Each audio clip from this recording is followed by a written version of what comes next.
tariffs.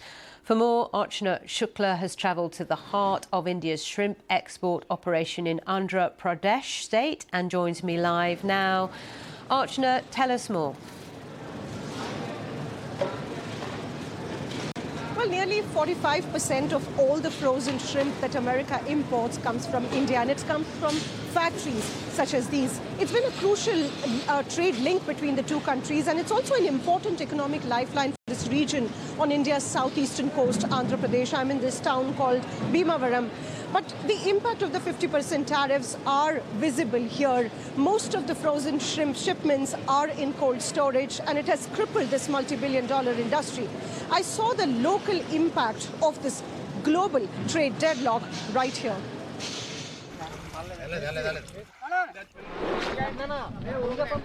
A big harvest. But where will it be sold? This shrimp that links India's warm coastal ponds to dinner plates in America is caught in a global trade storm. Exports to its biggest market, the US, have all but frozen after Donald Trump's 50% tariffs. Caught in the middle of it all are exporters like Jagdish Thota. They're taking few containers, but still a lot of stocks are getting held up in our cold storage. When you see only 50% of our production lines are working on valuation at this point of time. Jagdish doesn't want to lose any more money, so he's looking to sell his shrimp in other markets. But he says they won't pay as much. The second largest market is China. The problem is that they doesn't pay the prices what US is paying. If this gets continued, there'll be a huge drop in the raw material prices, which will really affect the farmer community. These ponds stretch for miles along India's southeastern coast. They produce 80% of the country's farmed shrimp and employ more than 1 million people. But this season, most of them lie still. Nearly 300,000 farmers here depend on these waters for their livelihoods. It takes about 3 to 4 months of labor to farm and harvest these shrimp. For these farmers, trade talks taking place millions of miles from here could really decide the fate of their next harvest. These are the ponds actually. I met Yuvaraju.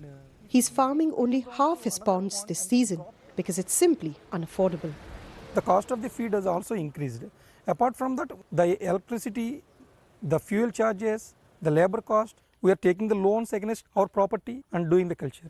Adding to this tariff leaves us whether to continue. As India and the US talk trade, farmers here wait anxiously. For them, it's a fight to stay afloat. Well, the hope that exporters and farmers here are clinging on to is the fact that India and US are back on the negotiating table. Indian officials have told reporters that the two countries are close to a deal, but the trade minister last week also reiterated that India will not be pushed into signing a pact. It has to be a long-term deal. But for exporters, not only here in Bhimavaram and Andhra Pradesh, but across India who are feeling the pinch, they are really looking forward to this deal.